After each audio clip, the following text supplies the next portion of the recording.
وبركاته. الحمد لله نحمده ونستعينه ونستغفره ونؤمن به ونتوكل عليه ونعوذ بالله من شرور أنفسنا ومن سيئات أعمالنا. من يهده الله فلا مضل له ومن يضلل فلا هادي له. ونشهد أن لا إله إلا الله وحده لا شريك له. ونشهد أن سيدنا ونبينا ومولانا محمدا عبده ورسوله أرسله بالحق بشيرا ونذيرا وداعيا إلى الله بإذنه وسراجا منيرا. صلى الله على سيدنا محمد وآله الأبرار وأصحابه الأخيار وأزواجه الطيبات الطاهرات.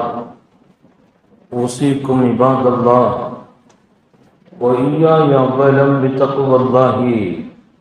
أما بعد فأعوذ بالله من الشيطان الرجيم.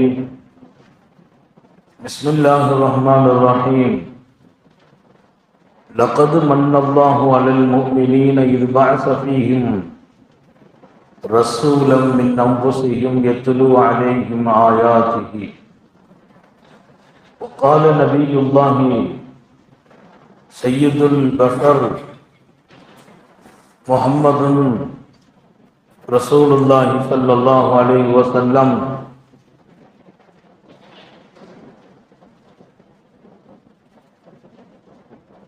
أنا سيد ولد آدم لا فخر. صدق نبي الله صلى الله عليه وسلم. எல்லாம் வல்ல அல்லாஹ்வின் அன்பும் மேலான கருணையும் நமக்கெல்லாம் வந்து சேரட்டுமாக. நமது உயிரினும் மேலான கண்மணி நபிகள் நாயகம் ஸல்லல்லாஹு அலைஹி வஸல்லம் அவர்களின் அன்பையும் ஷஃபாஅத்தையும் பெறுவதற்கு அல்லாஹ் நம் எல்லோருக்கும் தௌஃபீக் செய்வானாக. வல்ல ரஹ்மான் நமக்கும் நம்முடைய பெற்றோர், மனைவி, மக்கள், குடும்பத்தார் யாவருக்கும் உயிர் உள்ள வரையிலும் உடல் சுகத்தை நசீபாக்கி தருவானாக. மருத்துவமனை கஷ்டம், அதன் சிரமம் செலவுகளிலிருந்து நிரந்தரமான பாதுகாப்பை அல்லாஹ் நம் எல்லோருக்கும் கொடுத்தருள் புரிவானாக. வானம் பூமியினுடைய ஆபத்துகளை விட்டும், முசீபத்துகளை விட்டும், கெட்ட முடிவுகளை விட்டும் நம்மையும் நம் குடும்பத்தையும் பாதுகாத்து அருள் புரிவானாக. அவனுடைய படைப்புகளின் தீங்குகள் அனைத்திலிருந்தும் நம்மையும் நம் சமூகத்தையும் காத்தருள் புரிவானாக.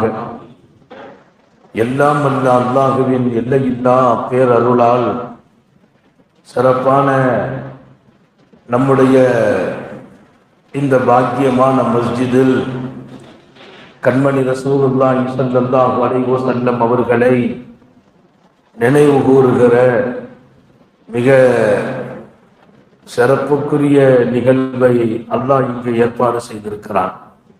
சங்கையான நமது அன்பை இமாம் வாஹிதி ஆலிம் உட்பட நிர்வாக பெருமக்களோடு மிகச்சிறப்பாக கலந்து நம்முடைய பள்ளியின் தலைவர், செயலாளர், பொருளாளர் உட்பட நிர்வாகிகள் மிக அழகான ஏற்பாட்டை இங்கே செய்திருக்கிறார்கள்.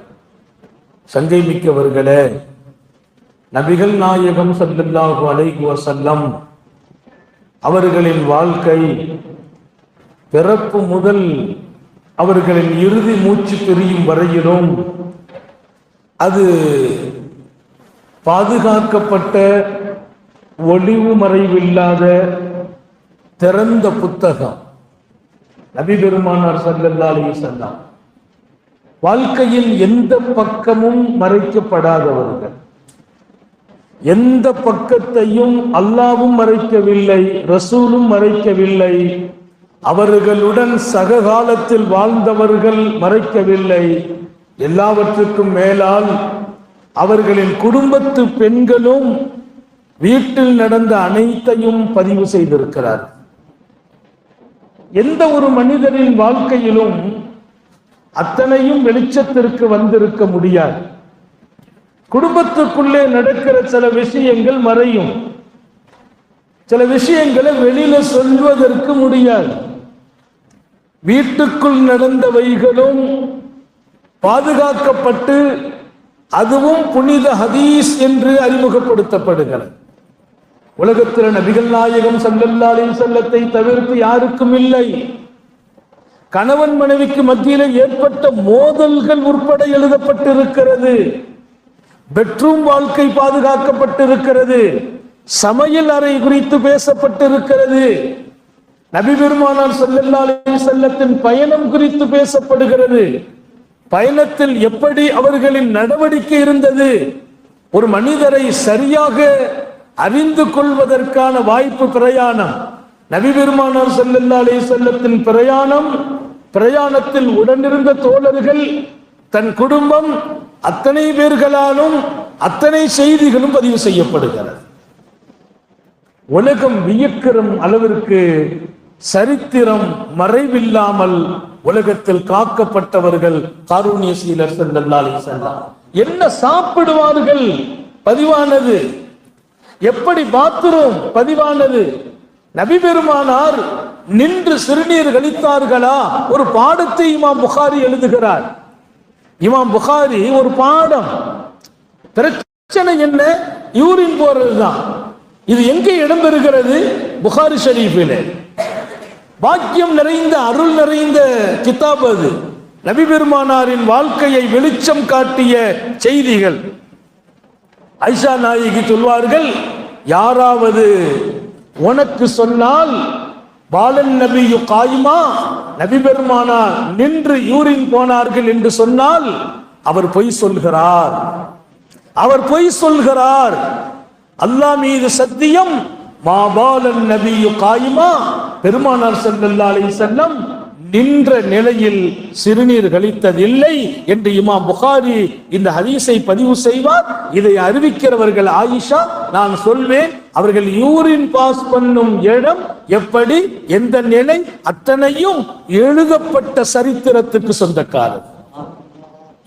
சமூகம் அனைத்திலும் அவர்களை முன்மாதிரியாக ஆக்க வேண்டும், அத்தனையிலும் முன்மாதிரி. ஒரே ஒரு செய்தியை படித்தேன். பெருமானார் ஒரு இடத்துக்கு வர்றாங்க, அங்க போய் நின்று பெருமானார் சிறுநீர் கழிக்கிறாங்க. அப்ப நின்று சிறுநீர் கழித்ததில்லை, கழித்ததாக சொன்னால் அவர் பொய்யன் என்று ஆயிஷா பதிவு செய்கிறார்கள். நபி பெருமானார் ஒரு கூட்டத்தினுடைய திறந்த வெளி முற்றத்துக்கு வந்தபோது அங்க நின்று சிறுநீர் கழிக்க கண்டேன் என்று ஒருவர் அறிவிக்க, அந்த ஹதீஸையும் பெருமக்கள் அழகுபடுத்தி காட்டுவார்கள். அந்த இடம் நஜீஸாக இருந்தது. அந்த இடத்துல கீழே குனிஞ்சு உட்கார்ந்தோம்னா நம்ம மேனியில நஜீஸ் பட்டு விடும், ஆடை அசிங்கமாகிவிடும், அசுத்தமாகிவிடும். அதனால அந்த இடத்துல குனிஞ்சு உட்கார தகுதியற்ற இடம் என்பதால் அங்கே நின்று சிறுநீர் கழித்து இருக்கிறார்கள் என்ற செய்தி உட்பட பாதுகாக்கப்பட்டுச்சு. நமக்கு ரெண்டு அனுமதியும் இருக்குது. சிறுநீர் நின்று கழிக்கவே கூடாது. உடல்நிலையிலே பிரச்சனை இருந்தால் சில பேர் அப்படின்னு சொன்னாங்க, அன்னைக்கு ரசூல் உட்கார முடியல, ஏதோ கால் வலி இருந்திருக்கலாம். அப்ப கால் வலியினாலே ஒருவர் உட்கார முடியவில்லை என்றால் அவருக்கு அந்த அனுமதியை, அந்த இடம் சுத்தம் இல்லாததால் உட்கார வாய்ப்பில்லை என்றால் அவருக்கு அந்த அனுமதியை வழங்கணுமே. எப்படி வழங்குவது? அதற்கும் திறந்த வெளிச்சம் வாழ்க்கை நபி பெருமானார் ஸல்லல்லாஹு அலைஹி வஸல்லத்தின் வாழ்க்கையில் எந்த பக்கத்தையும் சரித்திரம் மறைக்கவில்லை, மறைக்க அனுமதியும் இல்லை. ஏன்? அத்தனை பக்கமும் அழகாக இருந்தது. நிறைய பேர் சொல்லுவாங்க, நம்ம வாழ்க்கையில அந்த பக்கத்தை விட்டுருங்க, வாழ்க்கை குறிப்பை எழுதும்போது இந்த குறிப்பை கொடுக்க வேண்டாம், என் பெட்ரூம் குறித்து எழுதாதீர்கள் மனைவியை சொல்ல விடுறது இல்லை, வீட்டு வாழ்க்கை எழுதப்படுவது இல்லை. அத்தனையும் எழுதப்படுவதற்கு அத்தனையிலும் அழகாக அகிலத்தின் அருட்கொடை கண்மணி நாயகம் ஸல்லல்லாஹு அலைஹி வஸல்லம் வாழ்ந்திருக்கிறார்கள் என்பதை வாழ்க்கை அழகாக காட்டும். சஃபானா என்ற ஒரு பெண்மணி கைதியாக பிடிபடுகிறார். சஃபானா அறிவு உலகம் மெச்சும் பெண்மணி. அந்த அம்மா பேசினால் அரபுகள் அந்த பேச்சுக்கு முன்னால் சரணடையும், அப்படி இலக்கிய பேச்சுடைய பெண்மணி சஃபானா. தையி கூட்டத்தை மூமின்கள் அவர்களை போய் போராடி கைதியா பிடித்த போது அந்த அம்மாவும் கைதி. அந்த அம்மாவை கைதி இடத்துல வச்சாச்சு. அந்த அம்மா யார்ட்டையும் பேசல, ரொம்ப அமைதி. ஏன் பிடிச்சிங்க, வம்பு பண்ணல, கோவப்படல. சாபாக்களுக்கு அதே ஆச்சரியமா இருந்துச்சு. கொஞ்சம் நீங்க ஞாபகம் வைக்கணும், தெளிந்த அறிவும் விரிந்த சிந்தனையும் நிறைந்த பக்குவமும் ஒருவருக்கு வந்தால் பேச வேண்டிய இடத்தில் மட்டும்தான் பேசுவார். அல்லாஹ் எல்லாருக்கும் தௌபீக் சொல்வாங்க. தெளிந்த அறிவு இருக்கணும், நிறைந்த சிந்தனை இருக்கணும், முதிர்ச்சியான பக்குவம் இருக்கணும். அந்த பெண்ணிடத்தில் கண்டோம். அந்த பெண்ணுக்கு வயசு என்ன? ஒரு வாலிப பெண்மணி. அது என்ன முதிர்ச்சி, அது என்ன அனுபவம்? யார்ட்டையும் பேசல, கைதியா பிடிச்சிட்டு வந்ததுல இருந்து அமைதியா இருந்தான். சர்க்கார் ஆலம் ஸல்லல்லாஹு அலைஹி வஸல்லம் வர்றாங்க. வந்த உடனே எழுந்திருச்சாங்க. ஹல்லி பைனி ஒபைனக்கும். நம்ம சொன்னாங்க, என்ன நீங்க விடுதலை செய்திருங்க. பெருமானாரை பார்த்த உடனே சொன்னாங்க, இந்த சமூகத்தின் தலைவர் தாங்கள், என்னை விடுவித்து விடுங்கள். அலா தாரிஃப் இப்னத மன் அனா, நான் யாரின் குடும்பம் தெரியுமா? அந்த அம்மா பேசுற பேச்ச பாருங்க. நான் யார் பெற்றெடுத்த மகள் தெரியுமா? தாய்மார்களே, நபிகள் நாயகம் ஸல்லல்லாஹு அலைஹி வஸல்லத்தின் வாழ்க்கையின் ஒவ்வொரு பக்கங்களும் ஆயிரம் பாடங்களை நமக்கு தருகிறது. ஒவ்வொரு பக்கத்திலும் பாடம். என் லைஃபை எப்படி அழகாக்க வேண்டும், எப்படி அமைதியாக்க வேண்டும். லைஃபுக்கு ரெண்டு விஷயம் முக்கியம். ஒன்னு அழகா இருக்கணும், இன்னொன்னு அமைதியா இருக்கணும். அழகு கெட்டாலும் லைஃப் ரசிக்காது, அமைதி கெட்டாலும் லைஃப் ரசிக்காது. வாழ்க்கை அழகா இருக்கணும். யாராவது பார்த்தா ரொம்ப அழகா வாழ்றாங்களேன்னு சொல்லணும். அப்ப மற்றவர்களின் பார்வையில் நான் அழகாக வாழ்கிற ஒரு வாழ்க்கை, எனக்குள்ளே நான் அமைதியாக வாழ்கிற ஒரு வாழ்க்கை. எல்லாரும் பார்வையிலையும் சில பேர் அழகா வாழ்வாங்க, தனக்குள்ள அமைதியா இருக்க மாட்டாங்க, 1000 பிரச்சனைகளோடு இருப்பாங்க. வாழ்க்கைக்கு ரொம்ப முக்கியம் ரெண்டு விஷயம். ஒன்று அழகாக வாழ்வது, 1000 பேர்களின் கண்கள் நம் மீது படும்போது அழகான வாழ்க்கை உடையவராக நாம் இருப்பது. இன்னொன்று, எனக்குள், என் குடும்பத்துக்குள், என் வீட்டுக்குள், என் பெட்ரூமுக்குள், என் சொந்த வாழ்க்கைக்குள் நான் அமைதியாக வாழவேன். அல்லாஹ் எல்லாருக்கும் நசீபாக்குவானார். இன்றைக்கு சில பேருக்கு அழகு இல்லை, சில பேருக்கு அமைதி இல்லை, சில பேருக்கு அழகும் இல்லை, அமைதியும் இல்லை. வாழ்க்கை அழகும் இல்லை, அமைதியும் இல்லை. எப்படித்தாலும் டென்ஷனா பேசுறது, வேகமா பேசுறது, அடுத்தவங்களை மதிக்காம பேசுறது. இப்ப அவங்க சொல்வாங்க, அவர் வாழ்க்கை அழகா இல்லையேம்பாங்க. அப்ப அழகும் இல்லை, சில பேருக்கு அமைதியும் இல்லை. எப்போதுமே மனசுக்குள்ளே குழப்பம், பயம், ஏதோ ஒரு சங்கடம். ஆனா சங்கடமாகவே வாழ்வதற்கு பேர் வாழ்க்கை அல்ல. போராட்டமே வாழ்க்கையா? பிரச்சனையே வாழ்க்கையா? எப்போதுமே மனப்போராட்டம். வியாபாரத்தை பற்றி, சமுதாயத்தை பற்றி, நாட்டை பற்றி, வீட்டை பற்றி, பிள்ளைகளை பற்றி கவலை வேண்டும். அந்த கவலையே வாழ்க்கையானால் அமைதி போய்விடும். கொஞ்சம் ரிலாக்ஸா இருக்கணும். அதுக்குத்தான் தொழுகை. தக்பீர் கட்டினா எல்லாத்தையும் மறந்துட்டு அல்லாஹ்வை முன்னால் ஆக்கணும். நாங்க நபிகள் நாயகம் தக்பீர் கட்டினாலும் நான் கொண்டிருக்கிற அந்த கவலை தொழுகையையும் பாதிக்கிறது. அமைதியை இழந்ததால் வாழ்க்கையில் ரெண்டு எப்போதும் அல்லாஹ் பேண வைப்பானாக. அழகாகவும் வாழ்வோம், அமைதியாகவும் வாழ்வோம். அது அன்னலாரின் அழகிய சுன்னத், அன்னலாரின் அழகிய முன்மாதிரி. அந்த அம்மா கேட்குது, அல் தாரிஃப் இப்னத்து மன் அனா, நான் யாரின் மகள் தெரியுமா? நான் யாரின் மகள் தெரியுமா? பேசுறது நபிகள் நாயகம் இடத்துல. அந்த அம்மா ஒரு கைதி, பிடிபட்டு இருக்கிறாங்க. இவங்க ராஜ்யம், பெருமானாரின் கையில் அதிகாரம் இருக்கிறது, அதிகாரம் இருக்கிறது, ராஜ்யம் இருக்கிறது. அந்த அம்மாவை அரெஸ்ட் பண்ணி என்னவும் பண்ணலாம். ஆனா இப்ப அந்த அம்மா சொல்றாங்க, நான் யாரின் மகள் தெரியுமா? ஒலா துஷ்மித் பில் ஆராப். அரபு உலகத்துல கண்ணியமான குடும்பம். ஆனா இன்னைக்கு நாம் பட்டு இருக்கிற துன்பத்தை பார்த்து மற்ற அரபுகள் சந்தோஷம் அடையாத அளவுக்கு என்ன ஆக்கிடாதீங்க.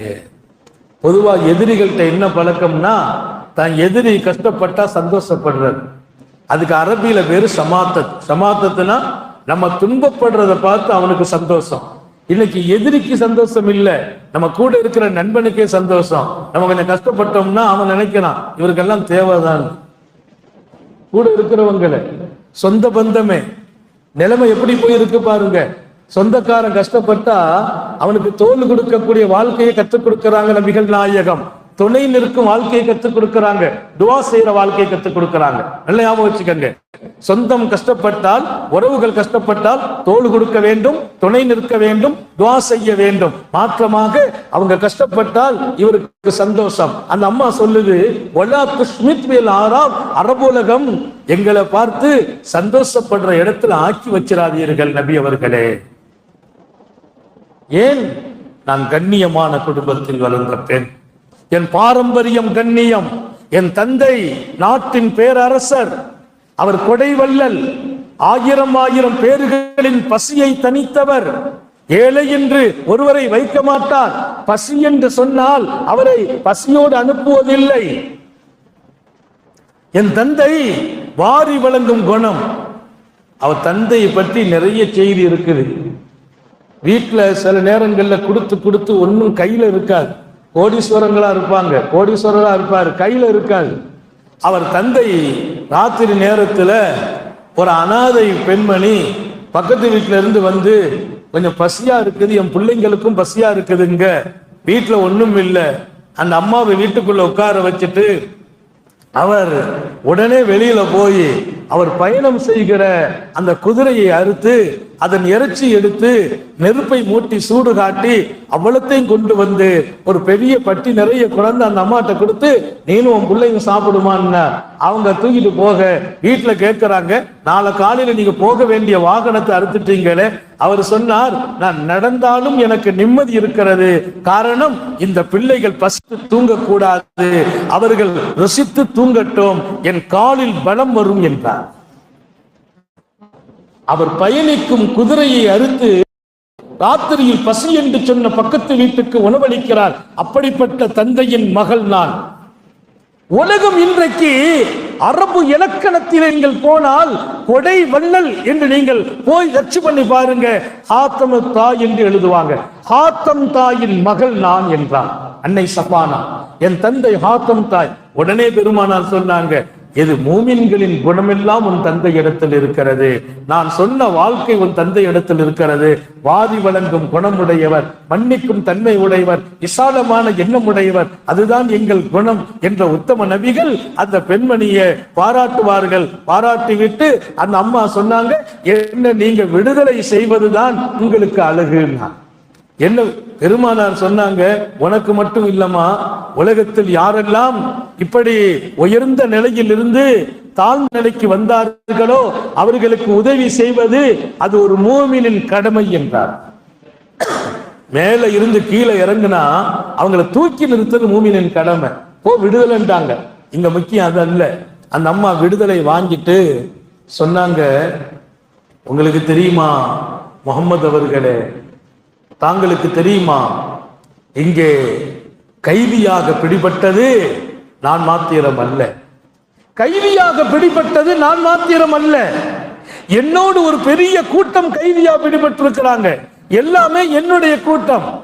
நான் ஒரு நாட்டினுடைய சக்கரவர்த்தி, நான் ஒரு இளவரசி. அந்த அம்மா சொல்லுது, என் பின்னால் அவ்வளவு பேரும் கைதியா பிடிபட்டிருக்கிறாங்க. எனக்கு விடுதலை கேட்டன் கொடுத்துட்டீங்க, இன்னும் உங்கள் பெருந்தன்மையை நான் பார்க்கிறேன். எல்லாருக்கும் நீங்க விடுதலை கொடுத்தா நல்லா இருக்குங்கிறான். எல்லாருக்கும் விடுதலை, காசு இல்லாமல், எந்த ஒப்பந்தமும் இல்லாமல், எந்த பேப்பரிலும் கையெழுத்து வாங்காமல் எல்லாருக்கும் விடுதலை. சொன்ன உடனே பெருமானார், நான் ஆசைப்படுகிறேன், உன் விருப்பம் நடக்கும் என்றார். இங்கே தாய்மார்களுக்கு சொல்லுகிறேன், ஒரே ஒரு பெண்மணி, சஃபானா என்று பதிவு செய்யப்பட்ட பெண்மணி, வரலாற்றில் வைரமாக மகுடமாக தனக்கு சுதந்திரம் கிடைத்த பின்னால் என்னோடு இருக்கிற அத்தனை பேர்களுக்கும் சுதந்திரம் வேணும் என்று கேட்ட அந்த இடம் இன்றைக்கும் பாராட்டப்பட வேண்டிய இடம். அது மாத்திரம் அல்ல, நான் ஒரு பெரிய பாரம்பரியம், காலமெல்லாம் நாட்டுக்கும் சமுதாயத்திற்கும் நனவு செய்த பாரம்பரியம், இன்று நான் இழிவாகும் நிலையில் என்னை விட்டு விடாதீர்கள் என்று சொன்ன போது நபி பெருமானார், உங்களை கண்ணியப்படுத்துவதுதான் எங்கள் குணம் என்கிறார்கள். சொன்னதோடு அல்ல, அத்தனை பேருக்கும் விடுதலை இருந்தாங்க. அந்த அம்மா நபியினுடைய அத்தனை நிலையும் பார்த்துட்டு உடனே சொன்னாங்க, இவ்வளவு பெரிய மனசு இருக்குமையானால் நீங்க நபி அல்லாது நீங்க வேற யாரும் இல்லை, நீங்க நபிதான். இவ்வளவு பெரிய மனசு எங்களுக்கு கிடையாது. நாங்கள் கொடை வள்ளல் வாரி கொடுத்திருக்கிறோம், ஆனா காசை கொடுத்தோம், நீங்க குணத்தை கொடுக்கிறீங்க. இந்த குணம் நபியை தவிர யாருக்கு இருக்க முடியாது. அந்த அம்மா கலிமா சொல்லுது, இஸ்லாத்தை ஏற்குது. மாத்திரம் அல்ல, ஒரு கோரிக்கை. என்னம்மா கோரிக்கை? எங்க ஊர்ல எல்லாரும் இத புரியாம உட்கார்ந்து இருக்காங்க, என் கூட நீங்க வந்தா அவ்வளவு பேருக்கும் உங்களை வச்சு நான் புரிய வச்சிருவேன். பெருமானார் சிரிச்சாங்க. சிரிச்சுட்டு சொன்னாங்க, தூரமான ஊரு, இங்க நிறைய பேர் இருக்கிறாங்க, ஒண்ணு செய்யறேன், உங்க ஊர்ல நீ எங்க என்னிடத்திலிருந்து எதிர்பார்க்கிறாயோ அத்தனையையும் கொடுக்கிற ஒருவரை அனுப்பட்டுமான்னு கேட்டார். அப்படியும் இங்கே மனிதர்கள் இருக்கிறார்களால், நீங்கள் எதை கொடுக்கிறீர்களோ அதை கொடுக்கும் மனிதர்களும் உண்டா? நீங்கள் வைத்திருக்கிற குணமுள்ள மனிதர்களும் உண்டான்னு கேட்குது. ஆமாமா, அப்படி ஆளு நான் அனுப்புறேன் சொல்லிட்டு ஹஜ்ரத் அலியை கூப்பிட்டு சொன்னாங்க, அந்த அம்மா கூட போங்க. ஹஜ்ரத் அலி புறப்படுறாங்க. ரசூல் சொல்றாங்க, இவர் நான் சுமக்கும் குணத்தின் அடுத்த குணமுடையவர் என்றார். என்ன நடந்துச்சுன்னு தெரியுமா? எல்லாரையும் கூப்பிட்டு போகணும். பெருமானார் சொல்றாங்க, அந்த அம்மாவுக்கு ஒட்டகம் தயார் பண்ணுங்க, ஒட்டகத்துக்கு தொட்டில் வையுங்கள், அந்த தொட்டிலில் அழகிய கோலம் அமையுங்கள், அந்த தொட்டில் சொகுசாக இருக்கட்டும். ஒரு நபி, எளிய வாழ்க்கைக்கு சொந்தமானவர்கள் நபி பெருமானார். அந்த அம்மாவுக்கு ஒட்டக தொட்டில், தொட்டில் சுகமாக இருக்கட்டும், அழகாக இருக்கட்டும், அலங்காரமாக இருக்கட்டும். ஏன் தெரியுமா? அது ஒரு இளவரசி குடும்பத்து, அது ஒரு இளவரசி, ஆயிரம் ஆயிரம் பேர்களுக்கு வாரி கொடுத்த குடும்பம். அந்த அம்மாவுக்கு ஒரு தொட்டில் அமைச்சு தொட்டில் உட்கார வைத்து அலி ரலியல்லாஹு அன்ஹு போல அழகான அந்த மக்களை ஊருக்கு கொண்டு போன விதத்தை பார்த்துட்டு அந்த ஊர் மக்கள் எல்லாம் கூடி, தாங்களுடைய இளவரசி இவ்வளவு கண்ணியமா ஒட்டகத்துல இவ்வளவு அழகா தொட்டிலோடு வந்து இறங்குறாங்கன்னா எங்க போயிட்டு வர்றாங்க? கைதியாக போனவங்க இல்லையா? அவ்வளவு பேர் ஒண்ணு சேர்ந்து அலி ரலியல்லாஹு அன்ஹு எல்லாத்துக்கும் போய் மார்க்கத்தை சொல்ல நினைச்சா அவ்வளவு பேர் வந்து கூடி நின்று ஒத்த வார்த்தையில கலிமா சொல்லி முஸ்லிமா. நான் உங்கள் இதயத்தில் பதிவு செய்ய விரும்புவது ஒன்றுதான், நான் வாழும் இந்த வாழ்க்கை உலகத்தின் பல லட்சம் இதயங்களை மாற்றுகிற வாழ்க்கை. அதுதான் என் பெருமானார் நான் வைத்தும் அந்த வாழ்க்கையை இங்கே சுமக்கிறவர்கள் இருக்கிறார்கள். அந்த அம்மா கேட்ட வார்த்தை என்ன? இந்த வாழ்க்கை சொந்தக்காரர்களும் உண்டா? ஆம், எனக்கு பின்னால் இருப்பவர்கள் இதற்கு சொந்தக்காரர்கள். நம்ம தான் அந்த வாழ்க்கைக்கு சொந்தம்.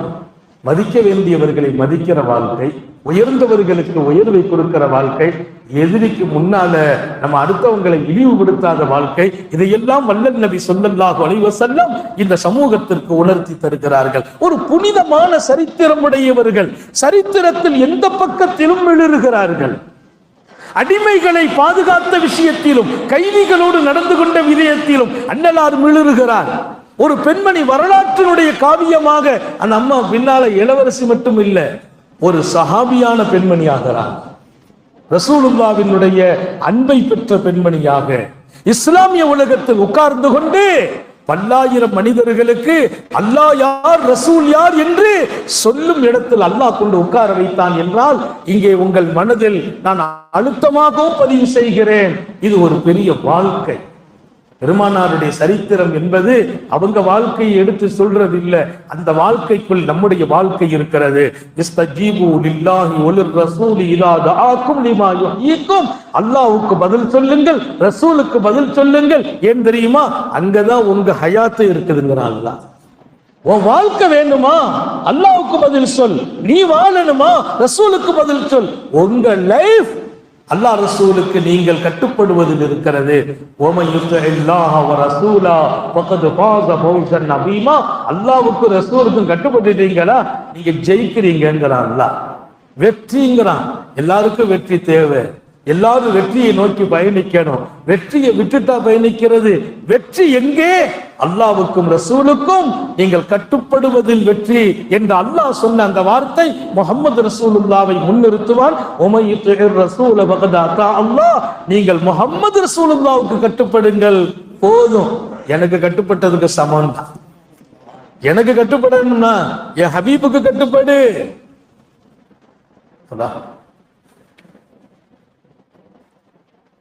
எவ்வளவு நேரம்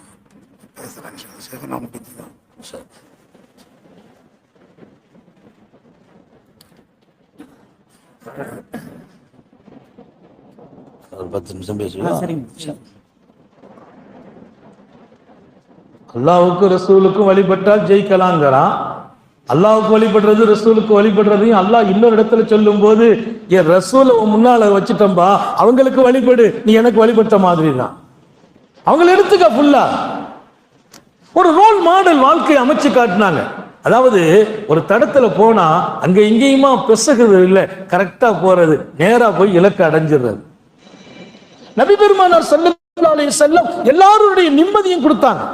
நான் சொன்ன ஒரு அழகான வாழ்க்கை இதுதான். அழகான வாழ்க்கை எல்லார்ட்டையும் நல்ல முறையா நடக்கிறது, எல்லாரிடத்திலும் நம்ம குணம் வெளிப்படுற மாதிரி நிம்மதியை கொடுக்கிறது.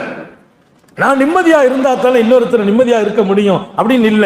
மற்றவங்களை நிம்மதிப்படுத்தினாலும் அல்லாஹ் உங்களை நிம்மதி ஆக்கிடுவான். அடுத்தவங்களுக்கு நிம்மதியை கொடுங்கள். சாயிப் இப்னு யஸீத் வருகிறார் நபி பெருமானார் தர்பாருக்கு. சாயிப் இப்னு யஸீத் வந்து சொன்னார், யா ரசூலல்லாஹ், ரொம்ப சங்கடப்பட்டு வந்திருக்கிறேன், உடம்பு பூரா வலிக்குதுன்னா. உடம்பு பூரா வலி. அல்லாஹ் நம்ம எல்லாரையும் பாதுகாக்க, ஹயாத் வரைக்கும் ஆஸ்பத்திரி வாழ்க்கையிலிருந்து பாதுகாப்பானாக. உடம்பு பூரா வலி, தலையில வலி, உடம்புல வலி, ஹார்ட் எல்லாம் வலிக்குது. அப்படியெல்லாம் ஒரு நோய் வந்துச்சுன்னா நிம்மதி எல்லாம் போயிடும். இந்த மாதிரி நோயை கொண்டு டாக்டர்கிட்ட போனா செக்கப்புலயே நம்ம பாதி லைஃப் போயிடும். ஒன்றும் பண்ண முடியல. உடல் மௌத்து வரைக்கும் ஆரோக்கியமா இருக்காங்க. உடல் ஆரோக்கியத்திற்கு ரொம்ப முக்கியம் மன ஆரோக்கியம். ஞாபகம் வையுங்க, உடல் ஆரோக்கியமா இருக்கணுமா, மன ஆரோக்கியமா இருக்கணும். மனசை வச்சுதான் உடல். நீங்க நிம்மதி இழக்கிறீங்க, நோயும் வந்து சேர்ந்துடும். நோயை உண்டாக்குறது மனசுல இருக்கிற சுமைகள் தான். அதனால மன அழுத்தங்கிறதே வரக்கூடாது, மன சுமைகள் ஏறக்கூடாது. மனம் நிம்மதியா, உடல் ஆரோக்கியம். அல்லாஹ் நம்ம எல்லாருக்கும் தௌபீக் செய்வானார். ஒரு முதியவரை ஒருவர் சந்திக்கிறார். அவருக்கு வயசு எத்தனைன்னு கேட்டாங்க. 120 வயசுன்னார். 120 வயசு. 120 வயசு வரைக்கும் எப்படி வாழ முடியுது? என்ன சாப்பிடுறீங்க? அவர் ஒரே பதில் தான், என் மனசை நிம்மதிப்படுத்தினேன், யாரின் மீதும் பொறாமை வரல, நான் பெருமைப்படல. நல்ல கவனிங்க, யாரின் மீதும் பொறாமை இல்லை, நான் பெருமைப்படல.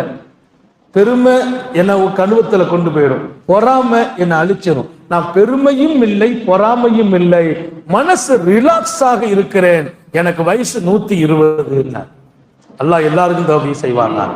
நிறைய பேர் முடங்குவது உடலால் என்பதை விட மனதால்.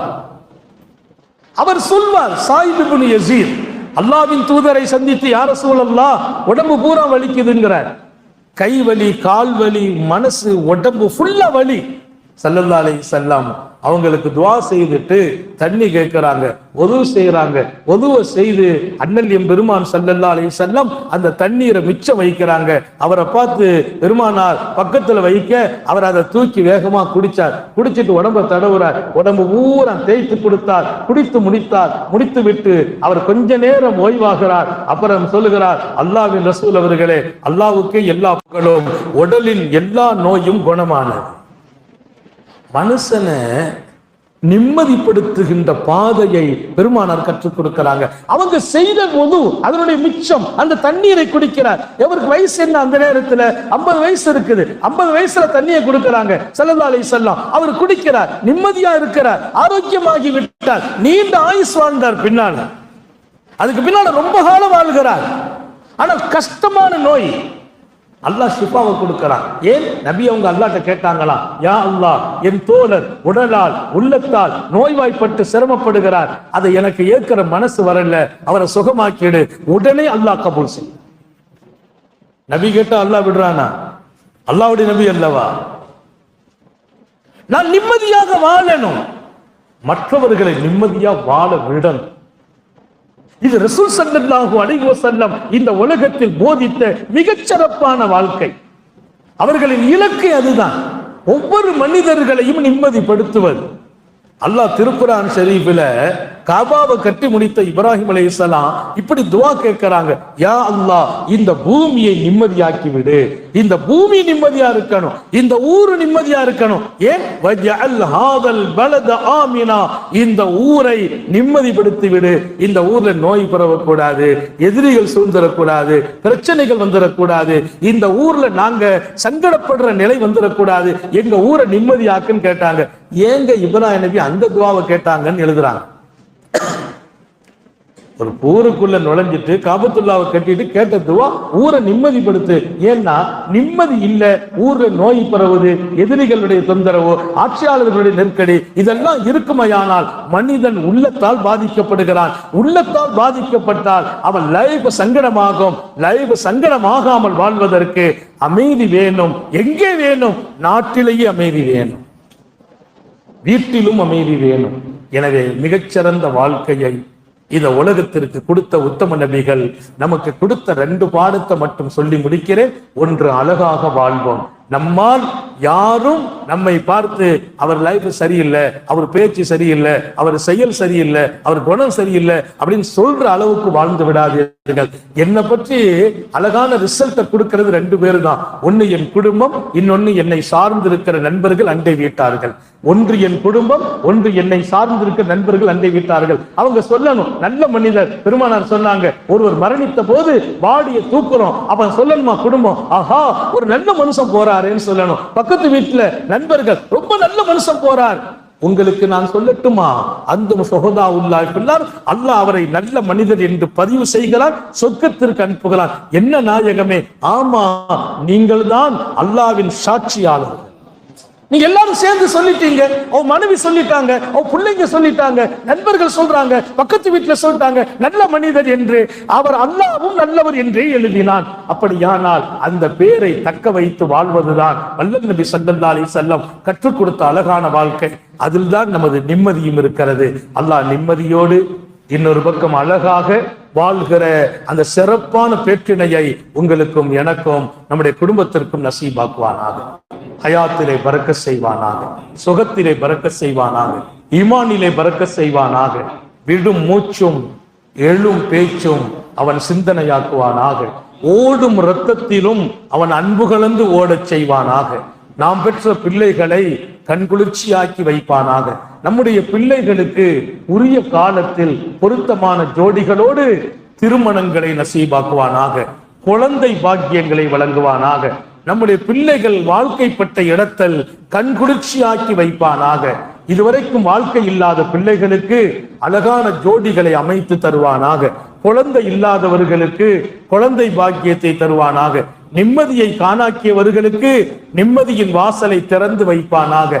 அழகில்லாத வாழ்க்கையில் வாழ்கிறவர்களை அழகான வாழ்க்கையை நோக்கி வாழச் செய்வானாக. பொருளாதாரத்திலே பரக்கத் செய்வானாக. தொழில்துறைகளில் பரக்கத் செய்வானாக. நாட்டையும் நிம்மதிப்படுத்துவானாக. வீட்டையும் மகிழ்ச்சிப்படுத்துவானாக. நீண்ட நெடிய நாட்கள் நோய் நொடிகள் இல்லாமல் உடல் ஆரோக்கியத்தோடு மன நிறைவோடு இன்பத்தோடு அல்லாஹுவை நின்று வணங்கி வழிபட்டு வாழும் நசீபையும் பாக்கியத்தையும் எல்லாம் அல்ல அல்லாஹ் உங்களுக்கும் எனக்கும் நம்மை ஈன்றெடுத்த தாய் தந்தையர்களுக்கும் நமது மனைவி மக்கள் உற்றார் உறவினர் யாவருக்கும் கொடுத்தருள் புரிவானாக. நமது உயிரினும் மேலான கண்மணி காத்தமுன் நபியின் சர்க்காரை ஆலம் சுந்தர நபிகள் ஸல்லல்லாஹு அலைஹி வஸல்லம் அவர்களை கனவிலும் நனவிலும் கண்டுகளிக்கும் பெரும்பாக்கியத்தை அல்லாஹ் நம் எல்லோருக்கும் கொடுத்தருள் புரிவானாக. என்ற நல்ல துஆக்களோடு உங்கள் எல்லோருடைய துஆவை ஆதரவைத்து, குறிப்பாக இங்கே உலமாக்கள் அன்பு சகோதரர் உலூமி இருக்கிறார், வாஹிதி இருக்கிறார், இதெல்லாம் அவங்களுக்கு மதரசா கொடுத்த பட்டம், அது ஒரு கண்ணியமான பேர் என்பதால் அதை மாத்திரம் சொல்லுகிறேன். அல்லாஹ் இன்னும் உலமாக்களின் உயர்வான நிறைய ஆலிம்கள், அங்க நம்முடைய பள்ளியினுடைய இமாம்கள் அத்தனை பேர்களின் துஆவை ஆதரவைத்து எல்லோருக்கும் துஆ செய்து என் வார்த்தைகளை நிறைவுபடுத்துகிறேன். இந்த முயற்சி செய்த நம்முடைய பள்ளிவாசல் நிர்வாகிகள், இளைஞர்கள், குறிப்பாக ஹதரத் அவர்களோடு தோள் கொடுத்தவர்கள், இதற்கு உடலால் பொருளால் நேரங்களால் தியாகம் செய்த அத்தனை பேர்களுக்கும் அல்லாஹ் இரு உலகத்திலும் மிகச்சிறந்த நசீபை வழங்குவானாக. அஸ்ஸலாமு அலைக்கும் வரஹ்மத்துல்லாஹி வபரகாத்துஹு.